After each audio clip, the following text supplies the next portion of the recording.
একদিকে নাহিদ রানা, অন্যদিকে মুস্তাফিজ। বাড়তি আগ্রাসন যোগ করতে আছেন তানজিম হাসান সাকিব। শরীফুল ও তাসকিনরা তো আছেনই, ব্যাকআপ হিসেবে হাসান মাহমুদের মতো পেসারও লাইন আপে আছেন। সব মিলিয়ে আগামী ওয়ানডে বিশ্বকাপে বাংলাদেশের শক্তির জায়গাটা পেস বোলিং। দক্ষিণ আফ্রিকার পেস বান্ধব উইকেটে পেসাররাও ভালো করতে মুখিয়ে আছেন। বিশ্বকাপে বাংলাদেশের পেসাররা কেমন করতে পারে সে সম্পর্কে জেনে নেওয়া যাক। শুরুতেই নাহিদ রানা। অতীতের যে কোনো সময়ের চেয়ে টাইগারদের পেস বিভাগ এখন শক্তিশালী। এই শক্তির বড় একটা অংশ জুড়ে আছেন নাহিদ রানা। পেস বান্ধব উইকেটে তিনি কি করতে পারেন সেটা আগেই দেখিয়েছেন। এখন স্লো এবং লো উইকেটেও নাহিদ রানার তুখর গতি সবাইকে মুগ্ধ করছে। পেস বোলারদের জন্য উচ্চতা বাড়তি সুবিধা দেয়। এখানেও নাহিদ রানা অন্যদের থেকে এগিয়ে আছেন। 6 ফুট 2 ইঞ্চি উচ্চতার এই পেসারের জন্য বাউন্সার দেওয়াটা বেশ সহজ।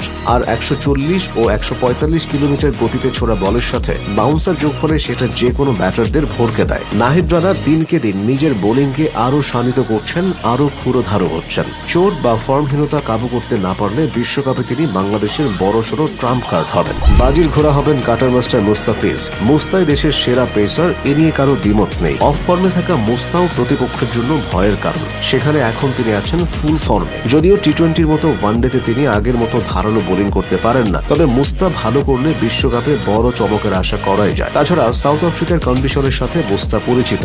সেখানকার উইকেটগুলোতে তার বৈচিত্র্যময় বোলিং বাংলাদেশের বাড়তি পাওনা হবে। এদিকে বেশিরভাগ সময় তাসকিনের মাধ্যমে বোলিং ইনিংসের গোড়াপত্তনটা হয়। মাঠে ও মাঠের বাইরে নানা আলোচনার সমালোচনা থাকলেও মাঠের ক্রিকেটে তাসকিন নিজের সেরাটা দিতে চেষ্টা করেন। তাসকিনকে দলের বোলিং লাইন আপের মেরুদণ্ড বলা যায়, কারণ ঝটপট উইকেট এনে দেওয়ার ক্ষেত্রে তিনি সবচেয়ে বড় ভরসা। কখনো কখনো খরচে হয়ে গেলেও সময় মতো ব্রেক থ্রু এনে দিয়ে তিনি দলকে ম্যাচে টিকিয়ে রাখেন। এছাড়া উইকেটের ধরন অনুযায়ী বল করতে পারার দক্ষতা আছে তার। সাউথ আফ্রিকার মাটিতে এর আগেও তিনি ম্যাচ খেলেছেন। বাংলাদেশকে সেখানে তিনি সিরিজও জিতিয়েছেন। সে অভিজ্ঞতা ব্যবধান গড়ে দিতে পারে। পেস বোলিং এ শুধু এই তিনজনেই সীমাবদ্ধ নয় বাংলাদেশ। আছেন শরীফুল ইসলাম, তানজিম হাসান সাকিব ও হাসান মাহমুদের মতো পেসার। বিশেষ করে শরীফুল ইসলামের কথা আলাদা করে বলতেই হবে। মুস্তাফিজ না থাকলে শরীফুল তার যোগ্য রিপ্লেসমেন্ট। মাঝে মধ্যে দুজন একই সঙ্গে একাদশে থাকতে পারেন। শরীফুলের শক্তি হলো নতুন বলে দুই দিকে সুইং করানো এবং ধারাবাহিকভাবে লাইন লেংথ বজায় রাখা। তার আগ্রাসী শর্ট বল ও লেংথ ভেরিয়েশন প্রতিপক্ষকে অস্বস্তিতে ফেলে দেয়। অনেকটা একই ঢঙে বল করেন তানজিম হাসান সাকিব। গতিময় বোলিং এর সাথে আগ্রাসনের সংমিশ্রণে নিজের দিনে তানজিম অপ্রতিরোধ্য।